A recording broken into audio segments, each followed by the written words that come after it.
talaga mga buddy. Before tayo papasok sa school, kailangan makalmusal tayo or kakain or magkape kasi upang yung tiyan natin magkaroon ng laman upang hindi tayo mahimatay. Kasi pagdating natin sa school, hindi natin alam kung makakain tayo agad doon. Siyempre, lesson. Then, after one subject, break time na. Kaya medyo matagal pa, kaya kain naman natin ng kanin and then kape. Full to this video mga buddy, share ko lang sa inyo bilang isang working student na gustong makapagtapos sa pag-aaral. Share ko lang sa inyo simula pagkagising hanggang sa pagpasok sa school. Sa point na yan, mga buddy, late na pala ako nagising dahil ganun nga working student ako. Siyempre pag wala akong pasok sa school ay may second priority ako tulad ng pagpasok sa trabaho upang may panggusto sa aking pag-aaral at para may pangbaon. Kaya saludo ako sa mga working student dahil kaya nilang i-manage ang sarili sa bawat hamon ng buhay.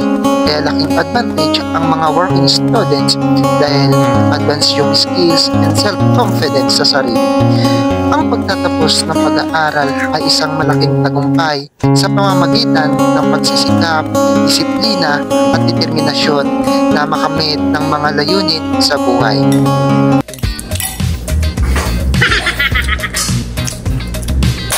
Siyempre ang nagluto niyan, walang iba kundi yung maganda kong tita.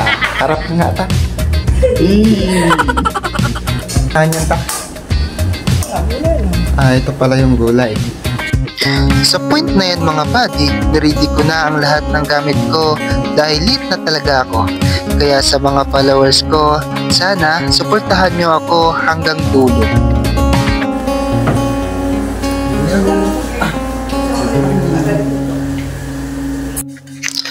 Ayan na nga, sa point na yan, nagmamadali na talaga ako. Hinahabol ko na talaga ang oras. Sinuot ko na lahat ang dapat isuot. 6 nga pala pasok ko, kaya before mag 6 dapat andun na. Kaya mga buddy, subaybayan nyo ako sa aking paglalakbay papuntang school.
nating mawalan ng pag-asa laban lang sa hamon sa buhay.